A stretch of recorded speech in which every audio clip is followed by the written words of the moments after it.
Street TV, advancing kingdom lifestyle.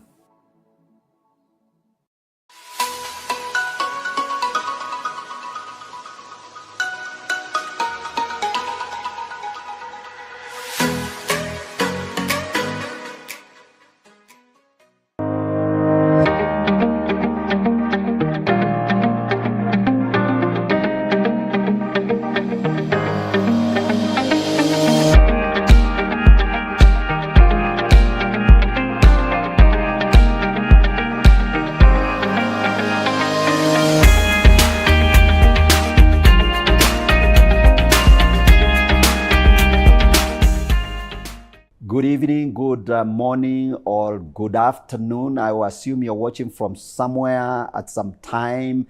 This is the Gigi Report, and I'm your host, Godfrey Gichuki. I welcome you to join us once again. In this particular episode, we will bring you an amazing conversation, and we want you to actually lock in, and join us here. And today we have a very amazing guest with us on this set, and I believe you're going to enjoy this conversation. So today we're going to be talking about Bible translation and the impact of Bible translation on the growth of Christianity in Africa. That's really the issue we're going to be addressing, and I'm going to give you the reason why. First and foremost, let me welcome my guest who is here with me, Professor Aloo Osotsi Mojola. Some of you, he's taught you, you know him. Here he is on the show. Please look at the camera and welcome our viewers. Ladies and gentlemen, I'm excited to be here today. This wonderful opportunity that my brother Gichuki has given me to interact and to have a conversation with you on this important topic, Bible translation. It's almost been my life for the last 40 years. So I'm hoping that we can bring out some important issues and get you to be interested in Bible translation and even support the work of Bible translation in Africa. That's my guest there. I'm going to be asking him to come back to this conversation and tell us a little bit more and lay the background. But this is the story. The story of Bible translation in East Africa started in or about 1844 with the arrival of Lutheran church missionaries Johann Kraft and Johann Rebmann. So those of you who remember your history classes, which some of you skipped or you struggled, those two guys, Dr. Kraft and Johann Rebmann, is a name that should ring a bell. Now, the translation of the Bible has had an impact in the birth and flourishing of African literature, and has helped shape Africa's philosophy, culture, politics, and economic development for the last 100 and maybe 50, 40, or 60 years. And there is a lot of information that has gone down there the last 100, let's put it 150 years. And so I believe that this is a conversation we need to have, and I'm looking forward. And as always, the Gigi Report is a platform for big, bold, honest conversation, like I always say, on a broad range of subject matters, socio-cultural, economic, political, legal, philosophical, and theological ideas. And today, actually, we have the pleasure of hosting someone who is actually a philosopher. He has a PhD in philosophy and a theologian in his own right, being a specialist in Bible translation. So let me just give you a quick bio of my guest. My guest, Professor Aloo Osotsi Mojola, has been involved in scripture translation in East Africa for almost 40 years. He worked for United Bible Societies from 1983 to 2015, serving as the translation consultant, Africa Area Translation Coordinator, and Global Translation Advisor. So Dr. Mojola holds a PhD, like we said, in philosophy from the University of Nairobi. So perhaps he has taught you, or you are one of his colleagues, or you came across him at the University of Nairobi. I'm sure he's a name that is known. He's a professor of philosophy and translation studies at St. Paul's University. That's what he's doing currently here in Limuru. This is where we are recording. We are actually recording this set in Limuru at the university's library. And he is also honorary professor of the Faculty of Theology, University of Pretoria in South Africa. So, Professor Mojola, as you're commonly known, welcome to the show. Thank you. I'm very, very happy to have you on this particular program. Thank you. And because I know you've done a lot of work, you're very, very passionate, about what you do, especially translation. I will ask you to give us a brief, I always ask my guests this question, about your career and how you got to where you are today. Let's start from there and make it brief. I know it's a big bio. Cut it, but yes. Maseno, everybody knows about Maseno because of Maseno School. Yes. And near Kisumu. So that's where I started high school. High school, I came to Alliance, 1966. So Maseno was primary school. Alliance High School was high school from 66 to 71. Then University of Nairobi from 72 onwards. Then, as you mentioned, I did part of my PhD at the University of Frankfurt in Germany. But my working career starts with the University of Nairobi in 1978. Okay. When I was a tutorial fellow at the University of Nairobi. So I worked there until I was a lecturer, 83. Then I joined the world of translation, the world of translation. My areas of interest were linguistics and philosophy, but my PhD was in philosophy. I left work at University of Nairobi to join Bible translation.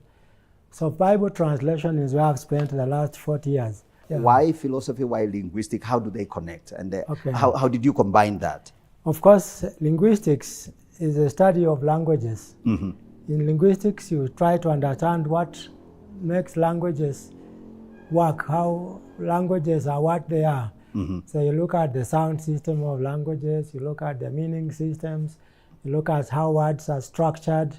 So that's the study of linguistics. Okay.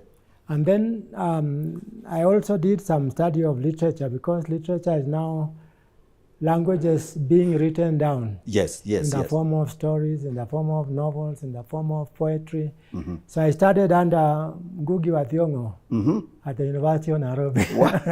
That's amazing. At that time, we had people like Taban Loliong. Those were my teachers. Okay. David Rubadiri, and those famous names. All right. In the early 70s. Okay. So I was lucky to sit at their feet. Okay. So that was the literature. Then I also studied philosophy because I was interested in asking questions and asking, where did we come from, what makes man man, and so on. What is the meaning of life, and the systems of logic, how we argue, reason, and so on and so forth. Then you decided you're going to join Bible translation. Bible translation, United Bible Society. Yeah. Yeah. So now let's go and talk about now the translation business. And you started with the Bible translation at the society and all that. Now you can tell us about that journey.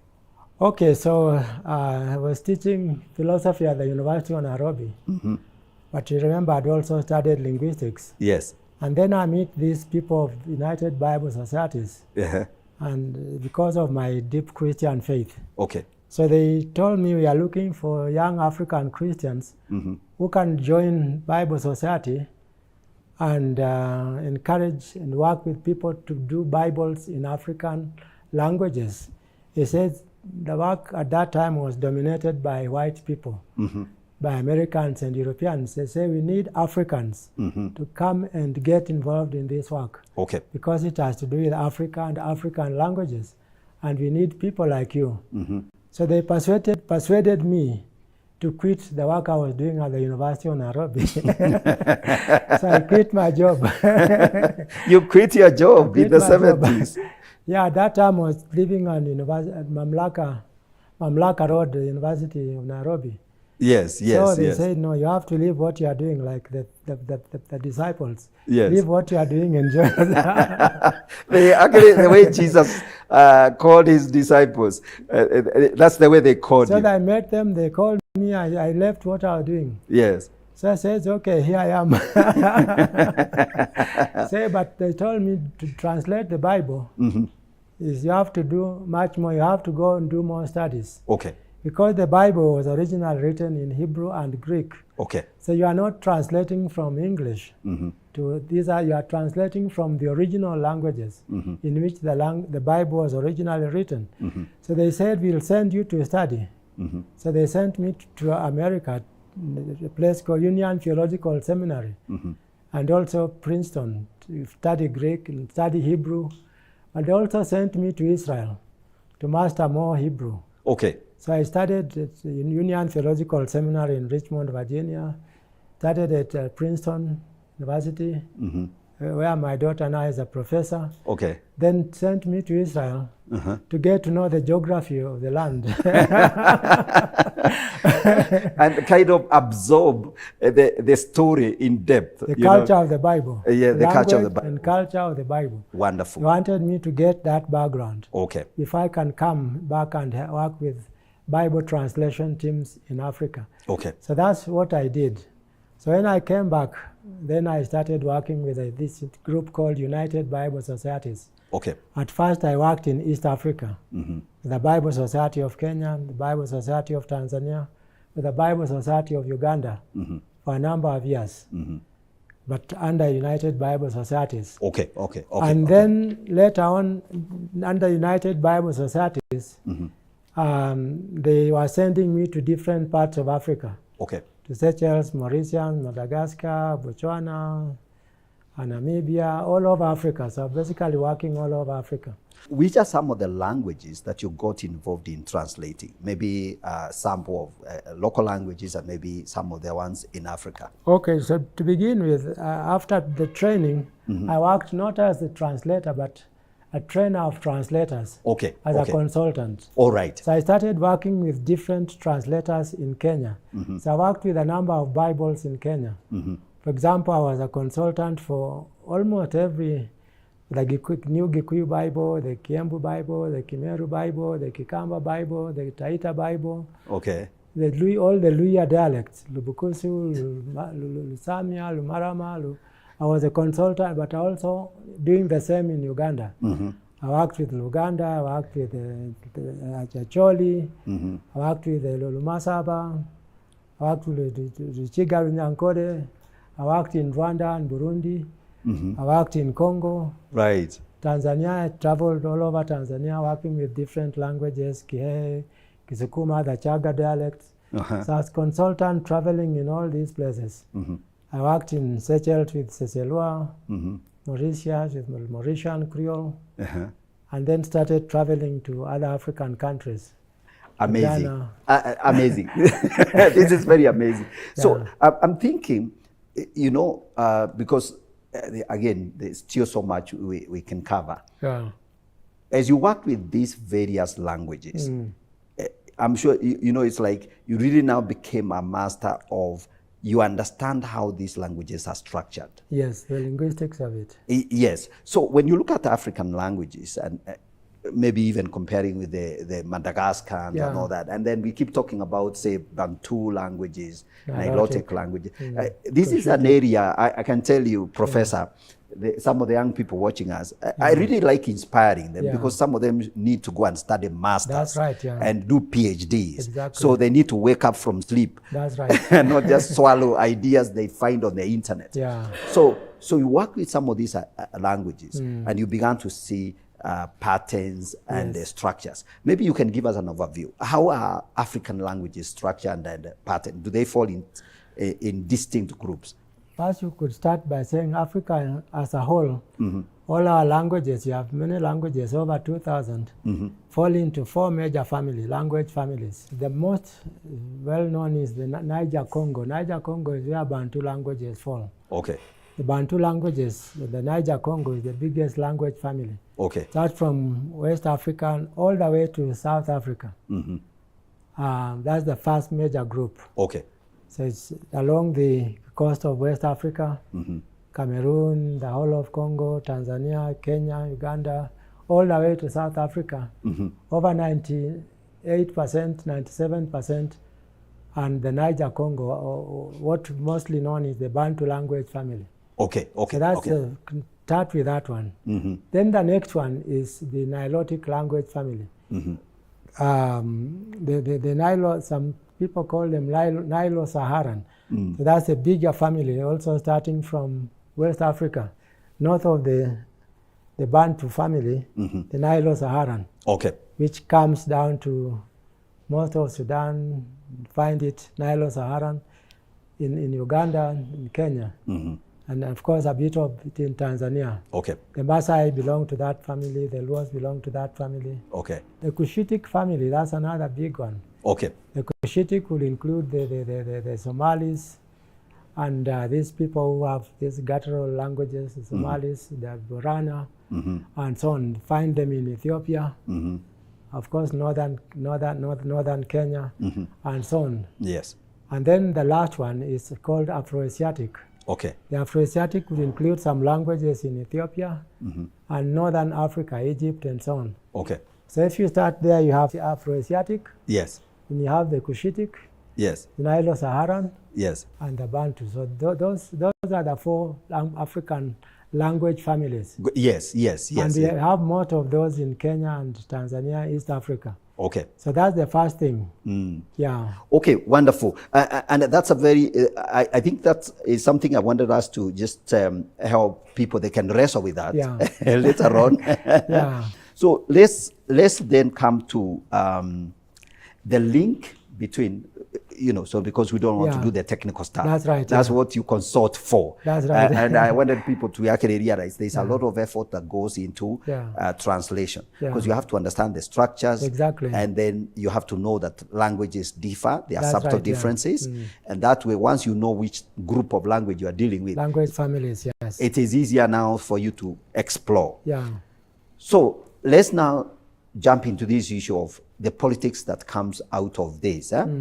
How has the Bible, being available in the mother tongue, influenced the culture? You know, the fact that, for example, the Kikuyus got their Bible, I think around 1953, and I think it was followed by the Maasai. How does that affect the culture? Because now the Kikuyus have a Bible in their mother tongue. So the biblical ideas begin to seep into the Kikuyu culture, and there is that. So how does that play out? Language and culture go hand in hand. Okay. In fact, language and culture are inseparable. Okay. So when you translate into a language, you are basically bringing the culture of that language into the translation. Okay. You cannot have a language and leave the culture away. You have to bring both of them together. Yes. So translation was a way of getting into the culture. Okay. Into the culture. Because language is culture. Right. So when you mention our Kalenjin word like mursik, you are talking of a certain kind of milk. Not just any milk. Not any milk. No, mursik specially prepared in the context of the Kalenjin culture. Yes. You see? Yes. When you talk about meat, the Maasai will understand meat differently from the Luya, differently from Kikuyu. Yes. For Luya, when you mention meat, Luya has a little piece of meat with a lot of ugali. Yes. So the meat job is not to be eaten for its own sake. Yes. His job is to help you eat the ugali. Help you eat the ugali. Yes. But for the Maasai, the meat, that's the food itself. Yes. That's the food itself. Okay. And also the way it's prepared. Now, you know, it's triggered something which I think you can speak into. Yeah. So when the Bible says, when Jesus said in the New Testament, my body is meat indeed, my blood is drink indeed. Or eat my blood and drink, eat my body, drink my blood. So something like that. There's a place where it talks about the meat. Okay, and bread.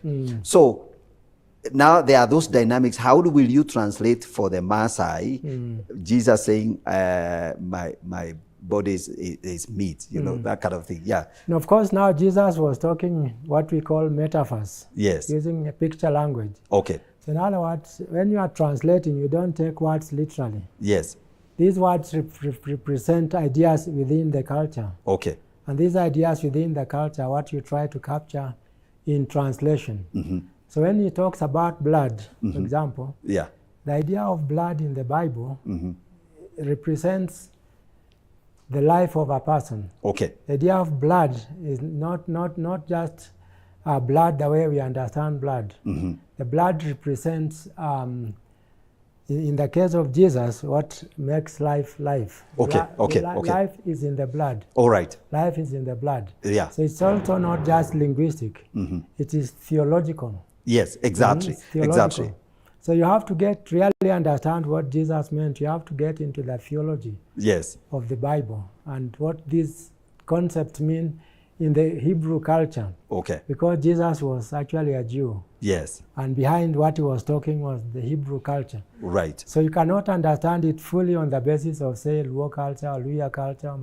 You have to go into the Hebrew culture, which was the basis of his words. His conversations, yes. Conversations. And then now create that very technical link, Yes. so that once you now translate blood in Maasai, Yes.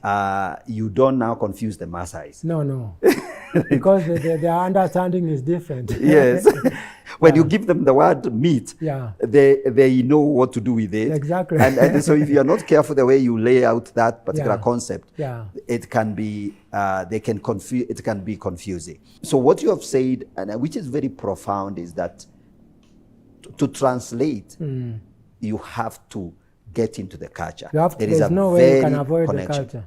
So what I wanted to ask is, you know, there has been a fascination, and I'm sure you know that, Professor. You know, Kikuyus want to go back to their culture, and you know, there has been this, and I'm going to also raise something else on top of that. Yeah.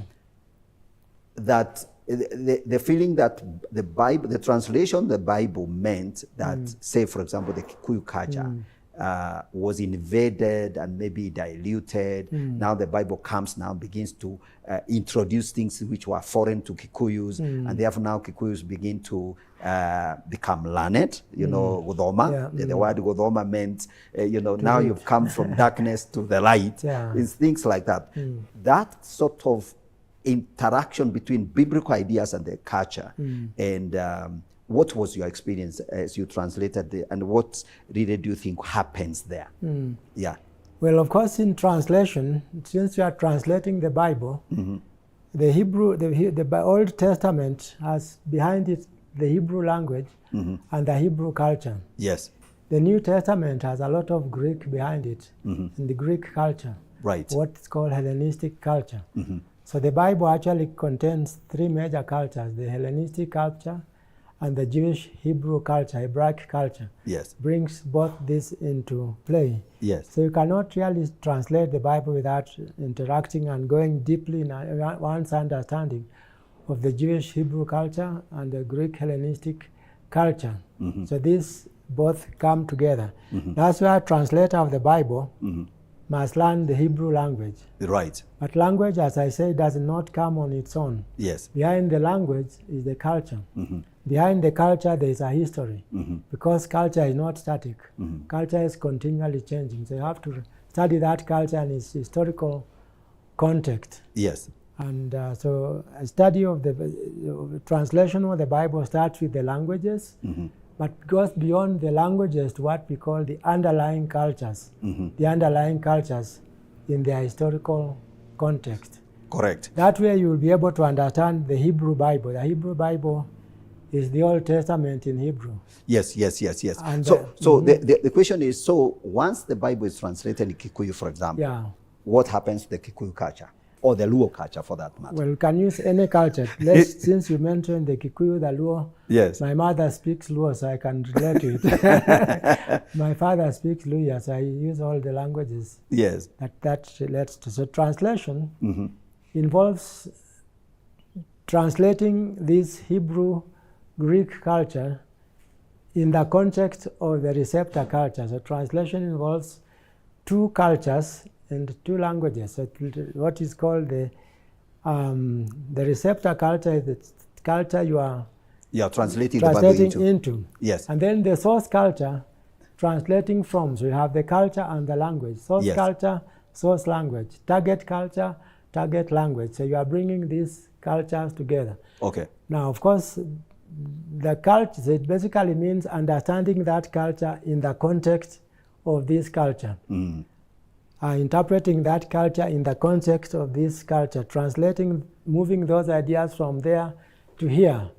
As someone says, one of my great teachers of Bible translation was a gentleman called Eugene Nida. Okay. He's really the father of modern Bible translation, Eugene Nida. Okay. So he's had the privilege of working with him and moving with him. He says translation is like crossing the same river twice. Okay. Crossing the same river twice. Because you have this river, you have this culture here, this culture here. The translator keeps moving from this culture to this culture so that he can bring these two cultures together. Okay. Each culture represents a world and a history and a set of ideas. Okay. Okay. So we want to pause there. Yeah. We want to pause there and take a short break. Okay. Then when we come back, we are going to address some of the political implications and some of the issues, contemporary issues that have been coming up, and answer some of the criticisms that have come up. Because now, once the Bible has been translated into these cultures, there has been some kind of pushback, but we'll leave that there. We take a short break. Yeah. So, ladies and gentlemen, I believe you are enjoying this conversation. Professor Mojola here is sharing with us very, very technical information, but very, very helpful and very enriching to help you as a Bible scholar, a preacher, so that you actually understand you need to pay attention. When you are reading the scriptures or translating it, you need to pay attention to those dynamics. So we will take a break. When we come back, we're going to address further matters. I believe you will see the connections and get to understand. So keep it elevate. We are coming back to this show.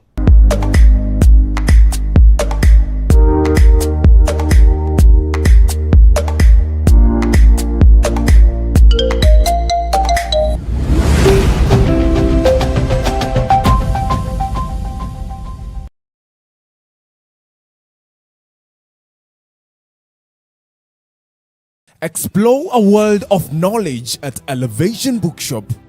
Dive into topics like marriage, money, and spiritual growth with our vast reading materials. But that's not all. We are thrilled to introduce new additions like stationeries, notebooks, modeling clay, dictionaries, pencils, kamusi, and more.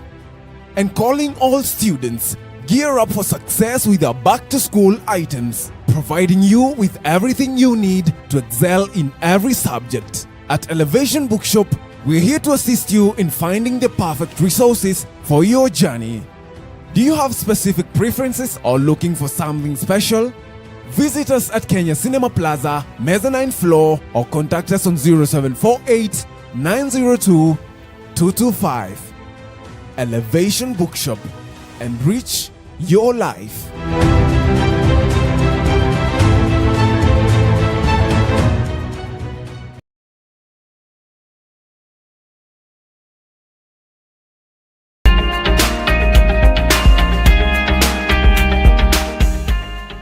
Okay, welcome back. This is the GG Report. We are talking about Bible translation and its impact on Africa, on the growth of Christianity in Africa, and of course, cultures and all that. And my guest, Professor Mojola, is actually an expert in Bible translation. And if you've been following this conversation so far, I know we've been a bit technical, but I'm sure you're getting there and following in this conversation. So we want to return to this conversation. So before we went to the break, we were talking about, how when you're translating, it's like you're crossing the river twice. Yes. You have to move to this culture and then move back and then move back until you get it right. That's so that right. you translate something correctly.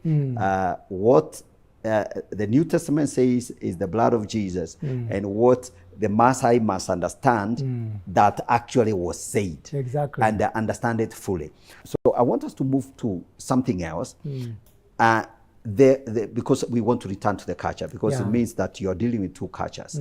So one of the criticisms and one of the issues that have been raised against, for example, the fact that now you have translated the Bible into Maasai or Luo or Luya or Kikuyu, the idea that, look, maybe now the Kikuyu culture is being weakened because of this foreign imposition of the Hebrew culture. What do we have to do with that? And so as a translator, what does translating means to a culture? Does it enrich it? Does it make it better? Does it open it up? What happens? Translation is a tool for cross-cultural communication. Absolutely. That means cultures understanding each other, having a conversation with each other. Okay. And maybe I could start by saying translation, Bible translation, actually started in Africa. Okay. Because the Hebrew Bible was in Hebrew. Right. The language which was dominant in the Mediterranean world was Greek. Right. So the first translation of the Bible took place in Egypt, that means in Africa, where the Bible was translated into Greek. Okay. That first translation of the Bible was called the Septuagint. Yes. The Septuagint was the first translation of the Bible ever, from Hebrew into Greek, but in Egypt. Yes. The next Bible translation ever was in Ethiopia. Okay. Now bringing in the cultural issue, one was the Hebrew culture became Hellenistic. The Greek. The Greek culture, so the conversation between these two cultures. And then into Ethiopic. Ethiopic Ge'ez translated in a language of Ethiopia called Ge'ez, which was, we call it Ethiopic script, in Ethiopic language. Okay. The culture of Ethiopia. So it allowed for communication between these two cultures. Okay. So what translation does is makes it possible for one culture to communicate with another culture. Translation does not convert, but it gives you opens your eyes. Yes. It gives you a window into another culture, a window so that you can understand that culture. Correct. So this understanding between other cultures, that's what is called cross-cultural communication, communication across cultures. So when a Gikuyu reads the Bible in his own language, it means he can now understand what the Hebrews are thinking or what the Greeks are thinking. But doesn't mean Gikuyu is becoming a Jew or a Greek. Or a Greek, but he can understand what they are saying. Okay. When a Gikuyu reads the Luo, doesn't mean the Gikuyu will become a Luo, but he'll understand what is going on there. So it means these two cultures can understand each other. Yes. Cross-cultural communication, cross-cultural understanding. But the act of conversion, that's now something different. Okay. Conversion is another thing different from communication and understanding. So Kikuyus can now communicate. They can understand other cultures, other culture, and other languages, and without becoming members of those communities. And of course, for example, the Bible was available in English. Now and it had to be translated anyway from Greek and Hebrew into English. Exactly. Now we can understand. We can communicate with the English culture. Exactly. Okay. Wonderful. So, and you have said actually the culture doesn't necessarily die. What becomes of the culture? Is it better? Is it enriched? Culture changes. Culture grows. So that the Gikuyu culture of today different from the Gikuyu culture of 1900. Right. If you go back in time, you'll find the language is different, the culture is different. Yes. Of course, you can see even the clothes we wear are different. The buildings, the food we eat, it's all different. Absolutely. Because of these cross-cultural exchanges. Okay, wonderful. Now, let's speak to the elephant in the house. Yeah. The problem of cultural imperialism. It's a very serious, criticism of, for example, the Bible. Actually, it's specifically the accusation. The Bible has been criticized as being a tool for cultural imperialism. Some have argued that I would just call, a spade. Yeah. Evil white colonialists Yes. use the Bible for mental colonization. Yes. So you're a professor in this area, so you can speak to that. Speak to that. Is that criticism valid? No, the criticism is absolutely false. It's not valid at all. Because the Bible itself is just a book. Okay. A book which talks about how God created the world and so on. Now, the Bible was adopted by, of course, the book of the Jews. With the Jews, it's Judaism, then it become Christianity, under Christianity, with the New Testament and so on. So people read the Bible who are not even Christians. There are people who read the Bible, never become Christians at all, never even practice, but they read and understand what the Bible is all about. Yes. So the Bible per se is a book. Yes. But the Bible can also be a book of Christianity, where Christians adopt the ideas of the Bible and propagate them. Yes. So they propagate these ideas. So when they propagate them, there are two ways to receive them. Some people reject these ideas so that they understand what the Christians are saying, but they don't become Christians. But then some people accept the faith and embrace it and practice it. Yes. Those are the people who are affected and transformed by the ideas of the Bible. Okay. But other people just read and they even throw it away. Okay. But the Bible being in a culture, its effect will depend on its reception. Okay. How you receive the Bible is what determines its effect on you. So the Bible is translated, but is received differently by different communities. Absolutely. Just like Jesus, he came to his own, and his own did not receive him. But those who received him, he gave them the power to become the children of God. Absolutely. So Christianity, the Bible is translated, is propagated. So there are people who have Bibles in their homes. They read it, but it doesn't mean anything to them. They even reject the message of the Bible. Okay. But it's important that the message be out there. Yes. Because some people will receive that message and do something with that message. It will transform their lives. Some people will accept, read it, but reject it. So the question is not that the Bible has come. The question is, how do you receive the message of the Bible? I love that. I love that. I love the way you answer that, because it's probably an argument which has no basis. No basis, because the Bible is just like if you read a medical book, exactly. a medical journal. You can do what the medical journal is saying, or you can reject it, or even the Quran. Even the Quran, you can read it and understand it. But you may not become a Muslim. Absolutely. So there's actually, we wouldn't say that the Bible is this, evil book that stole away our culture and made us, colonized and all that. So let's go back to your translation life and journey, because I really think that you've done an amazing job. You've written books here. For your information, gentlemen, we are actually at the library here at St. Paul's University. So we really want to acknowledge our relationship with the university.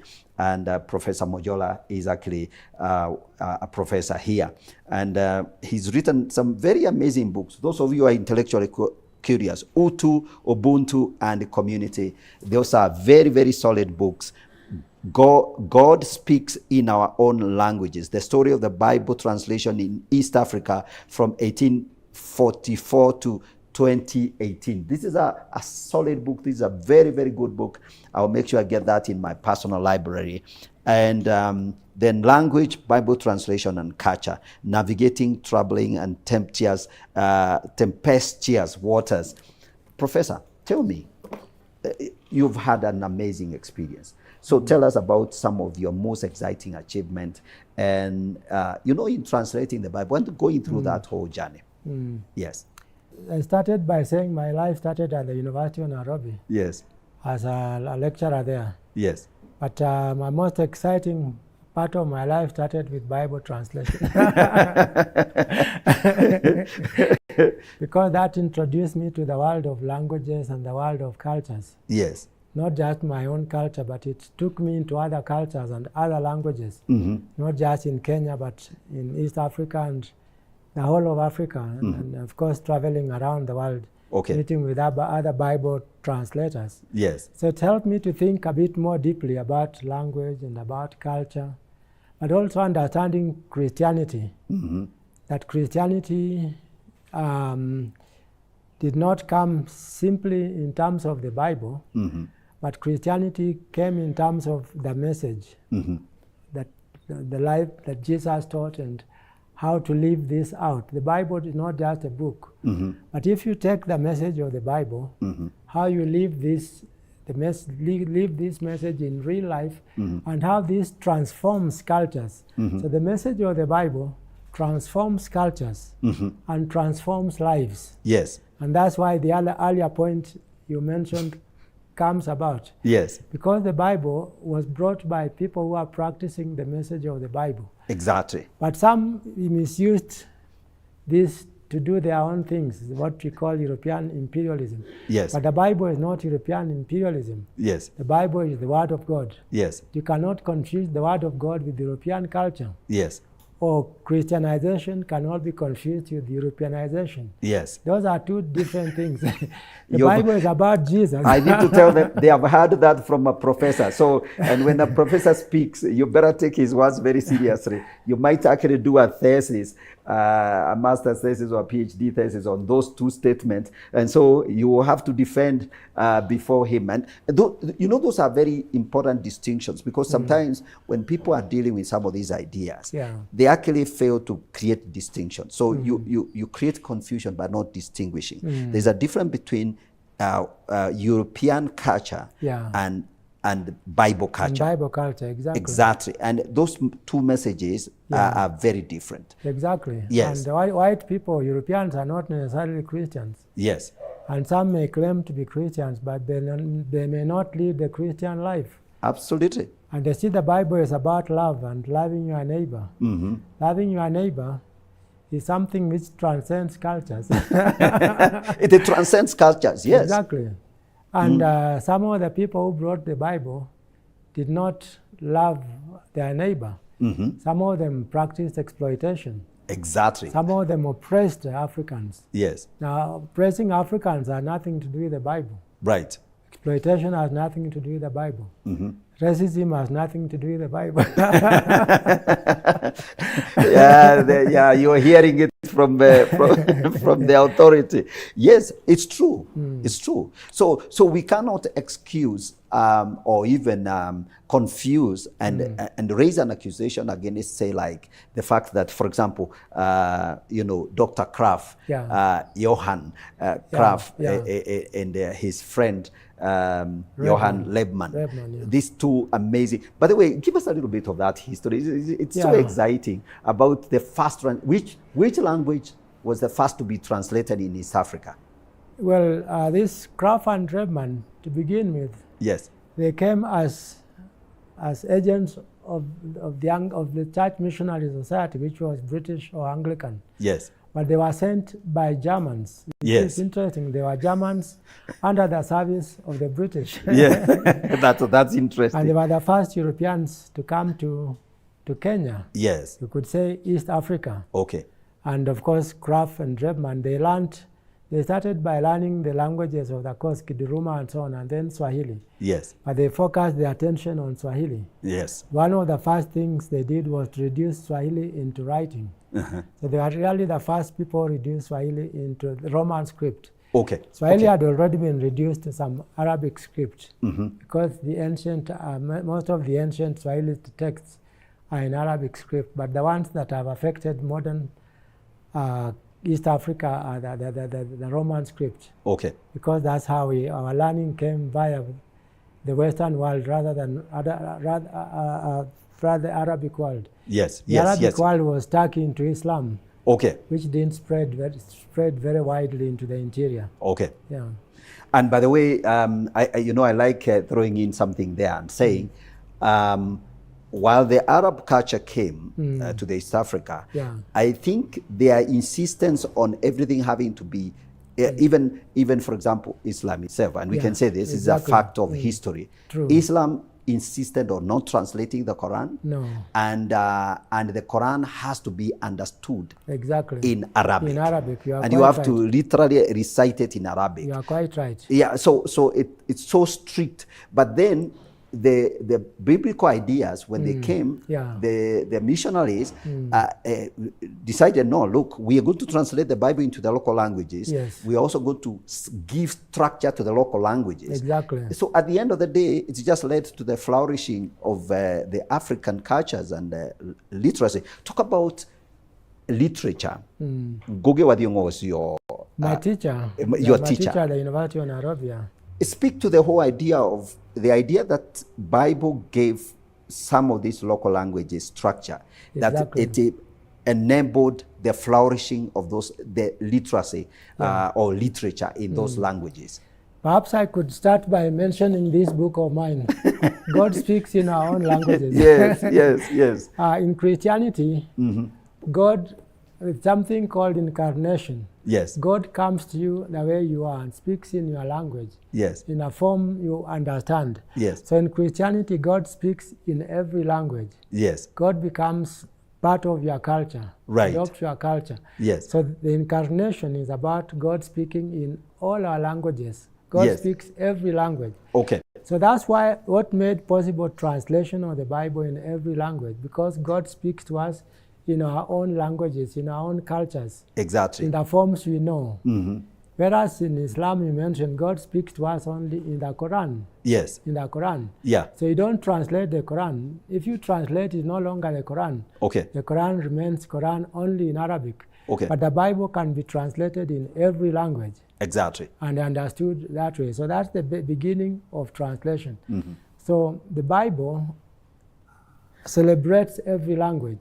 Okay, Or rather, Christianity celebrates every language and celebrates every culture. That's why the Bible, once it's in Hebrew and Greek, that's not the end of the journey. That's the beginning of the journey. yes, The Bible finishes its journey when it is now available in your language. okay, When you can understand it in your language and in the forms, in the context of your culture. right, And I think that's what gave Christianity strength. Because Christianity has to be translated in your culture. exactly. Also, Christianity has to be lived. Christianity is not just in the Bible. Christianity is real when it is lived, when you can understand it and practice it. Not just individually, but in the context of your culture, the Absolutely. context of your people, in the context of your history. So the Bible is something that involves incarnation. Like Christianity has to do with God becoming human. But he didn't just become human in that biblical world. Becomes human in every culture among all the peoples he created. Yeah, and it's so empowering because it means that every human culture is actually validated and Exactly. and empowered. So, Gogo Wadiongo, for example, now insists on writing in Kikuyu. In Gikuyu, exactly. Would that have been possible if the Bible had not been translated into Kikuyu? When you listen to Ngugi, you sometimes forget that the missionaries laid the background. The missionaries started all these things about popularizing local languages. Okay, They realized that they can only be effective if the Bible or their message was in the languages of the people. okay, So they validated those cultures, and those languages, and those people. So Ngugi is basically following up along those lines. He realized that every language is important. yes, For him, he has to speak in Gikuyu and write in Gikuyu. yes, But he also allows other people to do so in their own languages, which is basically what the message. God speaks in our own languages, that it is important to speak in your language. yes, It's not imperialism has to do with killing other languages and speaking only one language. But Christianity is anti-imperialist. By the way, it is so right what you have said, because that is exactly what happened with the Tower of Babel. Exactly. God himself came Yeah. and found these guys who are speaking the same language. Yeah. And they were the first imperialists. That's actually. right. Yeah. And he insisted on scattering them Yeah. across all the world. Exactly. And separating them in terms of different Exactly. languages. So the Bible actually is anti-imperialism. Exactly. The Bible is for diversity. You've heard that from the professor himself. So I think that's very good. It's a very, very powerful, I think what you're telling us, because it really gives us the tools so that we don't buy into some of these postmodern ideas. Now, again, speaking in terms of some of these philosophy. So as we wrap this up, when you think about translation and your experience, you've told us about some of your experience, how it really enriched your life. What else are we not talking about when you think about your experience, and what would you like to see going forward? Other people will come into your shoes, who will follow in your footsteps of translation. Of course, the first thing translation does, it opens you to other cultures, other languages. So that means you are not close-minded. You don't become what you call a tribalist. Yes. Or someone who is ethnically closed. Yes. You think your world is the only world that there is. You realize the other peoples, the other languages, the other cultures, and we are all humans. We need to talk to each other, to relate to each other, to love one another. So the translation, the Bible opens you to diversity. Diversity means knowing that we are different. But being different doesn't mean we should hate each other or should fight each other. We are different, but we should find what unites us. Absolutely. We should find the common things that will make us stronger as humans, so that we can support each other as humans, because you have something that I don't have. Everyone has something that the other one doesn't have. So once you discover someone else, you are discovering a treasure. Yes. That you didn't know. Yeah, you're absolutely right. You're absolutely right. You discover Mulsik, you discover that's an amazing thing. Exactly. You discover the Maasai way of preserving Exactly. meat. That's an amazing thing. Yeah. Absolutely. So thank you so very, very much, Professor Mojola. I really think you've done an amazing job. You've given yourself so wholeheartedly in this area of translation and helped train actually translators. So if somebody wanted to pursue this as an academic discipline, what are the programs that are available? Do you have some masters in translation? Do you have, say, if somebody want to go to advanced studies, what would you advise them? Of course, if someone is really interested, you go to study. One of the things to study is linguistics. Okay. It means the study of languages. Next, you can, if you are interested in Bible translation, you can focus on Bible translation. But translation is wider than Bible translation. Okay. We have other branches of translation, which really means translating from one language to another. So studying translation, Bible translation, like here at St. Paul's, we teach Bible translation. Okay. So someone can start doing Bible translation, which means you study Hebrew and Greek and Aramaic, the languages of the original text of the Bible. Right. So that you can help translate them into modern languages, the languages people today speak. Okay. So that these people can access the original message of the Bible. Okay. So that they first understand it, and if they are convinced, can accept it and live it and practice it. Live it and practice it and spread it. Okay. So, yeah, so this is amazing. So I want you to, speak to some of the pastors and teachers. Sometimes people maybe are wondering, so sometimes are all translations the same? And maybe you can also speak to some of the projects you might be working on right now, and just help people to and ways they can actually support Bible translation. Those two issues, yes. Okay, that's a very good question. First, let me start by telling my friends who are listening. There are those who think that the Bible was originally written in English. Some even think the first Bible was the King James Version of the Bible. They forget that the King James Version of the Bible is a translation, which was done in 1611 by some leading scholars in England, appointed by the king. That's why it's sometimes called the Authorized Version. So it's not really the original Bible. There are several Bibles before King James. Of course, I mentioned the Septuagint. We can talk about the Latin translation, the Vulgata, and several other translations before that. So the main point I want to mention, the Bible was originally translated in Hebrew, Greek, and Aramaic. Yes. So if you are a pastor and you want to access the Bible in the original, you need to learn those languages, the original languages of the Bible. That's a very important point. Okay. King James is just one. In fact, King James has the English of 1611. The English language has changed. Modern English is quite different from the English of that period. Okay. So it's important to understand the Bible in that context. Okay. I think that's the first point. The next point, that reading the Bible on its own is not enough. Okay. You need to understand the culture of the Bible. Right. You know, the language of the Bible and the culture of the Bible are two different things. Right. Some read the language of the Bible and take it literally and completely disconnected from the culture. One of the things theologians do in a place like here is getting into the cultures of the Bible. The Hebrew cultures, the Greek cultures, the Hellenistic cultures, the cultures of the North, that's ancient Near East. Yeah, the Near East, peoples. Peoples and their cultures, because that helps you to understand the Bible in its depth. Okay. In its depth. So that leads to other things which are called tools for understanding the Bible. Right. Tools for understanding the Bible. For example, right now I'm involved in some projects.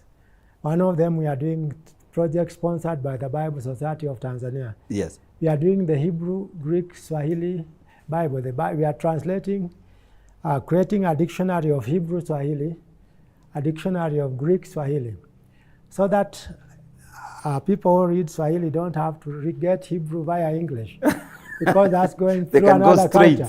Go straight. And what is interesting, Hebrew culture is very close to African culture. Okay. Closer than English. African culture to English. English is different. Okay. So the ancient Near East is closer to Africa. For example, Ethiopians share a bit of that world. Okay. And you know, Ethiopians are Africans. Yes. So we have a bit of that culture with us. Absolutely. So we need to get into the world of the Bible direct, Okay. without going via Europe. Going via Europe meaning via European languages. We move from our own languages into the languages of the Bible. Wonderful. We've run out of time, Professor Mojola, and it's exciting. I'm very, very happy that you have that very exciting project of translating, creating that dictionary, Hebrew, Swahili, Greek, Swahili, and that's an exciting project. So thank you so much. And how do people, if somebody wanted to support the work of translation, do they come to the United Bible Society, or can they come through you, or can they come through St. Paul's University? Very quickly, because we have the best way to translate the work of the Bible is through these institutions called Bible societies. Okay. And in almost every country you have a Bible society. Okay. So to support Bible translation in Kenya, you support the Bible Society of Kenya. Okay. In Tanzania, Bible Society of Tanzania. In Uganda, Bible Society of Uganda. Wonderful. In Ethiopia, Bible Society of Ethiopia. So we have over 200 Bible societies. In so Africa. These different Bible societies make what is called the United Bible Societies. Okay. So I worked with the United Bible Societies. It enabled me to travel around the world working with this national Bible society. Wonderful. Yeah, thank you. So support the local here, support the Bible Society of Kenya. Absolutely. And in that case, you'll be supporting the Bible in your language. Okay. For example, we just finished the Gikuria Bible, not the Gikuria, the Teso Bible. Yes. We didn't have a Bible in Teso. The Muimbi Mudambi is somewhere near Chogoria. Okay. So we started the various Meru groups. Okay. There is no one language called Meru. There are dialects of Meru. Okay. Imenti is one of them, Daraka is one of them, Muimbi Mudambi is one of them. So we started a project so that everybody can speak in the language which he speaks with his mouth. Absolutely. All right, so let's wrap it there. Thank you so very much. Ladies and gentlemen, as you can tell, it's very, very difficult to stop this program, but yes, we come to the end of today's episode of the Gigi Report. I'm so happy that you've tuned in, and I believe you have learned, you've been inspired, and you'll go out there and make a difference. And don't believe all the lies you hear. You've heard it from the professor himself, and that's an amazing experience, even for me and others. And God bless you so much. We wish you God's blessing, and keep spreading the good word, and study more. Study to show yourself approved, as the Bible says, rightly dividing the word of truth. Thank you very much indeed. God bless you. That's it for now. We'll see you another day. Keep it elevated, and God bless you. Bye.